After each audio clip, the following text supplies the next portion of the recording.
guys, I wanted to talk to you about some pre-walking and walking and standing balance work. I have my buddy here, Captain America, to help us out with our telehealth today. So one of the things that I've already mentioned a lot of is the use of this ball, putting them in standing on the ball, bouncing, rocking. You can also get a little fancier by picking up 1 foot and having them bounce and weight shift just on one side. Of course, just make sure that you do the equal attention to the other side. So standing on 1 foot on top of the ball, if you can manipulate it with your hands, because it's tough, is a great activity for standing balance.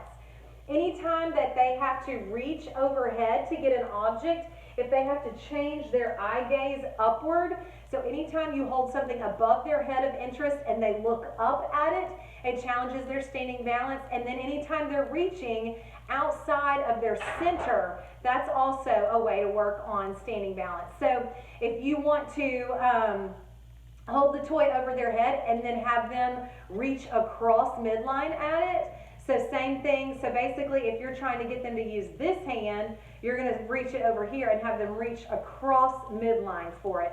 That's a really good activity. Or if you're trying to use this same hand and you want them to reach over here, just reach it over there and then they have to shift way outside of their center of mass. This can work on top of the ball, but it's also great for the floor.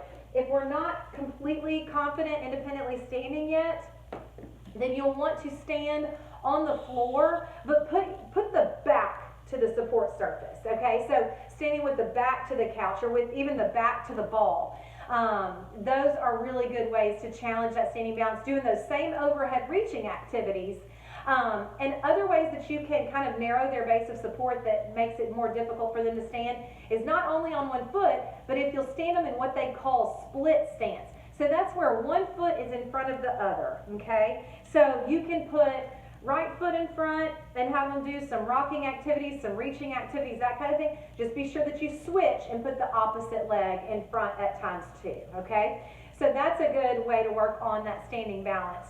Another thing is if you will put 1 shoe on and 1 shoe off. I know that sounds crazy, but basically that is going to cause them to be off balance, off level, just enough to challenge them to use the other inputs that we use for balance in order to stay upright. So anytime you change up your surface, so compliant surfaces, meaning throw a bed pillow, a couch cushion, anything squishy on the floor, if you have any of those foam pieces or mats or blocks or anything like that, anytime that we're not standing on a solid surface, we're challenging our balance. So that means outside, when the weather's nice enough, that's grass, gravel, that's up and down ramps, that's up and down curbs.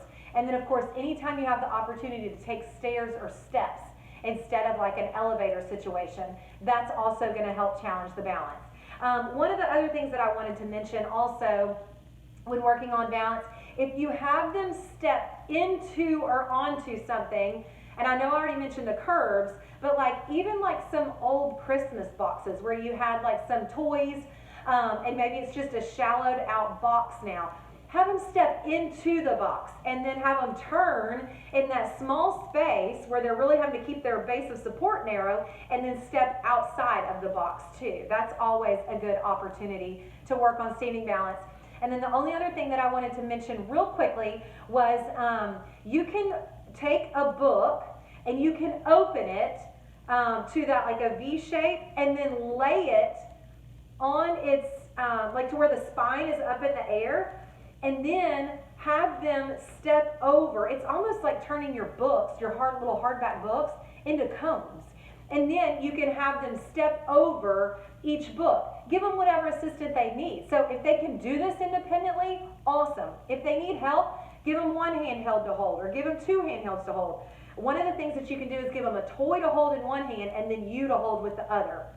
So that way they think they've got 2 things in their hands, but really you're only giving them support on a certain side. And change up which support you give your side so that they're not always dependent on having you at their left hand or at their right hand, okay? I'm trying to think if there's anything else that I wanted to mention about standing balance, but I think that's it for now. So of course, call me, text me if you have any questions or concerns, but hopefully you have found this helpful. Oh, the only other thing that I wanted to mention real quick, standing on 1 foot on the floor, Now, a lot of times you're not going to tell your kiddo, hey, just balance there on one foot. So you've got to kind of make it creative.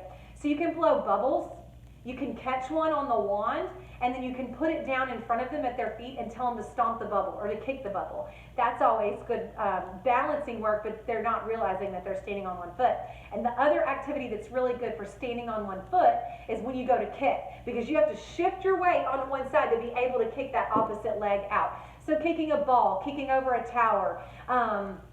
Little ones love being able to build a tower and then being able to knock them down, right? So if you have them build, that's a developmental skill, and then they can go at it, and you're going to have to block their hands, because what they're going to want to do is knock it over with their hands. Block their hands and give them cueing to kick that tower down instead of hitting it down. And after you do it a few times, they won't try to go at it with their hands as much, because they'll know they're saying kick, I need to kick.